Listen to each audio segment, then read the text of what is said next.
Okay, so I thought we'll end today's podcast with, a bit of a throwaway, silly segment, a joke segment, women's football. So a couple of talking points, I think. First of all, the good things, the positive things, 'cause I'm not completely insane. I'm not actually a misogynist. Good on them, if anything. Good on them. We're not convinced. No, good on them. But I do have a few concerns about the lie that the actual quality or the level of skill is of any note. So, okay, first things to say, they won the tournament. So well done. Cool, good. Yeah. Yeah, that's good. Even if you don't really pay any attention, it's a small uptick in sort of national pride or whatever you want to say. Yeah, so winning's always great, wonderful. good. And it also shows that British investment in sport and stuff like that is working. We seem to be doing better. When I say we, I'm talking about England obviously, but we seem to be doing... Why don't we have a British team, by the way? Like, I know no Scottish people would get to play in it, but why don't we have a British team? At the moment, we've got a Scottish team, but it doesn't even qualify. So, like if there was an Olympics and there was a Team GP football squad. Yeah. It's Or been for the World Cup and the Euros and stuff like that. All right. Yeah. And think what it would do for national unity. Like people with Irish accents, Scottish accents, Welsh accents, and English accents. Back in the 90s, there was always the joke that the GB team would simply be the England team, but with Ryan Giggs. Yeah, that's all. It would still just be the England team, essentially. As a Scotsman, you might have something to say about that, but... entirely accurate. So one good thing that came out of it, one or two of the lasses afterwards came out with basically like an ethnat statement saying like English blood is like the good stuff. That's the good stuff. They said something like, I'm paraphrasing. Do you mean values? Well, they didn't use the word values. I think she said, did she actually say blood? She did. She said blood. Yeah, she said something that if you said it outside a migrant hotel through a megaphone, you would go to jail. You would go to jail, but instead, Keir Starmer's all like, there's other English blood, you can't... although, I mean, what is English blood? Because, I mean, there's people in the team who probably can't trace their lineage back to Salisbury in the 12th century. Right, you know what I mean? There are one or two in there, yeah. Well, can you imagine Ash Sharkar saying, go Lionesses, wait, English blood? Wait, I'm not on board with that bit. Well, cut that bit out. I saw her react to that. I can only assume that lady who used the expression English blood was training so hard that she simply didn't realise that that's an illegal opinion these days. Yeah, so, she's not up to scratch with the new rules. No, she needs to subscribe to the Lotus Eaters and then she can get caught up. Okay, it's all over the news. It's in the news cycle. So if you click through those few links, just to show that it's in the news cycle, everyone's really excited about it. Keep going. There's even sort of a live feed of watching them come home. Yeah, okay. So, the thing is, though, that we're told that it's good entertainment, that it's good football. If you remember, perhaps, that Megan Rapinoe, do you remember her? American, US lady, complaining why they're not paid the same as the men and stuff. Yeah. Well, the football's crap. I mean, here's the brutal truth, the unvarnished truth. Yeah. Is that it's not good football. Now, and also it's like Rafael Nadal was asked at a conference, so he's a male tennis player, he was asked, what about female tennis players getting paid less than the men? And he said, well, what about males in fashion getting paid less than the women? Yeah, right. Yeah, the world isn't fair that way. Yeah.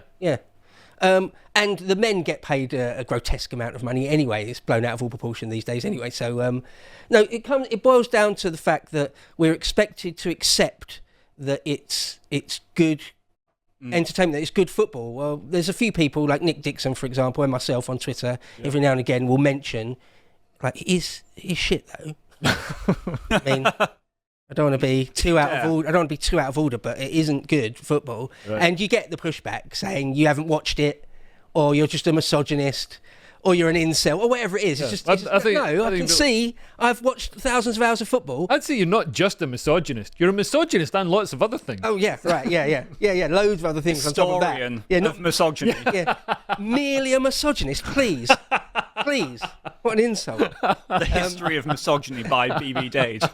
So the thing is, I'll say is that I've played loads and loads of football in my time. I was one of those boys that was football mad. Yeah. right? From year 7 to year 11, it was nothing but football. Played loads and loads of football in my time. Played Saturday League football. Played tons of five-a-side. Watched an insane amount of football in my time. Had a season ticket at West Ham. Been to loads of away games. Been all over the country on away games. I'm not into it so much as I've gotten into my 30s and 40s, but watched tons and tons of football. I'm a referee.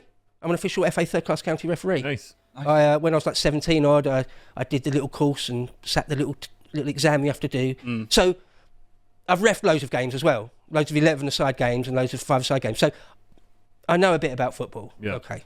In fact, one of my highlights of my time at Lotus Eaters was I sat down with the living legend, Mr. Matthew Letitia, Southampton and England legend, truly one of the most skillful players ever to have played football.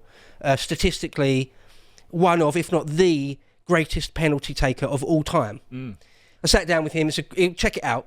I think it's free, actually, because it was an interview, so you don't even have to be a subscriber. I interviewed him on GB News, funnily enough, about He's a great bloke, isn't he? about vaccine stuff. But you know what annoyed me? So, like, obviously GB News is regulated by Ofcom, so you got to, like, push back and provide balance. And then all these viewers were like being like, why is Leo so pro-vaccine, blah blah blah, why is he not? And it's like, no, by platforming Matt Letitia, I'm getting his views out there. You know what I mean? I've got to push back. And also when you interrogate an idea, it actually strengthens that idea. But anyway, just saying. I only mention this not just to blow my own trumpet that I sat down with Matt Letitia, but I sat there for like an hour and 40 odd minutes and was able to hang with him comfortably. Yeah. Talking about football. Yeah. Going back to the 80s and 90s. Yeah. So I just say I know a little bit about football, because if anyone's out there saying, I'm just dunking on the women and I don't know what I'm talking about. Well, I do know what I'm talking about. Okay. Why I'm dunking on the women. And I'm dunking on the women. Yes, and. So the thing is, once you know football and you've watched enough football, honestly, like thousands of hours it must be over my lifetime, you can sort of see the physicality. If you watch someone dribble with the ball, you watch how they control it, you watch their touch, their deftness of touch, you can see if anyone's good at football or not. Yeah. And they're not, these women. And they're supposed to be the best, among the best teams in the world. It's the European Cup final. Spain and England are certainly among, if not the best teams. And they're not any good. It's a bit embarrassing. It's a bit of a joke for a number of reasons. Okay, so there's the strength, power and aggression thing. That's sort of okay. Women are less strong, less fast and less aggressive than men. It's fine. That's not a problem. But the skill isn't there. The vision isn't there. The movement off the ball is, to be kind, minimal. So it's not good football. Don't tell me it's good football. Yeah. I don't begrudge them to play it. That's fine. I don't begrudge under 13s playing football. Right? I don't begrudge the guys that are kind of crap over Hackney Marshes on Sunday playing football. But don't tell me it's good football. It's not. You know what I really want, actually? You know how Joey Barton was getting a load of stick for saying, like, female pundits were ruining the men's game. I want you to be a pundit for women's football, like with them on the panel, and ruin the women's game. I would just be sighing the whole time. That's what it's like when I watch. I watched the final and I watched a couple of other games. I've watched some women's games, a fair few women's games before. I used to go out with a girl who played women's football. I've went and watched women's games in real life, like non-league, non-professional ones. You're an ally. I've been out to Leyton Orient games on a rainy Wednesday. I've been and watched Dagenham and Redbridge a load of times. Okay, so the thing is, you watch it, and in a real game, say a Premier League game, right? If someone does something a bit crap, it will only happen a handful of times in the whole game. They punt it downfield to nobody. Yeah. Everyone sighs or boos, or most people are just like, oh, like that. I'm literally like, oh. One guy accidentally passed it to the other team when he didn't mean to, or stands on the ball and falls over something. You're like, oh, like that. That's the whole game when you're watching a women's game. That's the whole game. You're like, like that. It is poor. For example, there'll be there's a throw-in, right? And in a proper game of football, you go on 2 or 3 different choices, and they're running around trying to make a bit of space to give the person throwing the ball in an option. Yeah. They're not doing it, they're just standing there. Yeah. Right, someone in midfield looking for someone to make a bit of space, to make a run, to make an incisive run. They're not doing it. There's no there's minimal movement off the ball. Yeah. There's no vision, it's not dynamic. Yeah. It's not dynamic football in any way. It's quite revealing with women's sports when they're like, trans women want to come in and play against us and that's bad, and it's like, well, like that sort of shows that men are, because I mean it's not like Wayne Rooney, it's not like David Beckham is keeping his sarong on and saying that he's trans. You know, these aren't the elite athletes. This is just blokes. This is just women like me. You know what I mean? Or like I can get in the women's football squad. You know. And so it sort of shows that, you know, like if just your average, you know, lumpy trans can sort of outclass lumpy trans. Yeah. And like things like having a decent shot where it's like an exocet, where it's like 25 yards out and the ball's still rising as it goes in. Yeah. It's not there. They can't do it. Like a ping a ball 60 yards across the pitch. It doesn't happen. You don't see it. And the skill. The actual skill in good football, you'll see someone sort of dropping the shoulder, selling someone the wrong way, doing a little shimmy, doing a step over, doing a back flick, all sorts of skill. You know, when you get a great winger, a truly great winger, someone like Steve McManaman perhaps springs to mind, or Rob N or something. They sell someone the wrong way and do something dynamic, right? Get the game moving. There was none of it. In the game last night, I didn't see not one piece of skill done. Right, sort of tricksy bit of footwork. Not one in the whole game. And I bet you were looking. I was just I'm waiting for it. Yeah. I'm waiting for it. It's not there. But is it better in terms of like, because you know the darts, they have like women walking on, or at least they used to before feminists got it banned. They used to have like attractive women walk on with the scores and stuff like that. Or grid girls in Formula One. Yeah, grid girls. So women's football sort of combines the two things. Like the grid girls are driving the cars, the walk-on girls are playing the darts. At West Ham, they used to have like basically cheerleaders. Yeah. Then they got rid of them at a certain point. Yeah. Because but the thing that's surprising to me is that women are capable. In other words, it's not outside the realms of physics. Yeah. Women in other sports are incredibly good. Talk about women's tennis. Yeah. In terms of skill, women's tennis is extremely good. Yeah. And when you watch the Olympics, there's all sorts of disciplines where the women are just as good as the men, or very, very nearly. Do you think with tennis it's because it's a bit like a saucepan? Is that?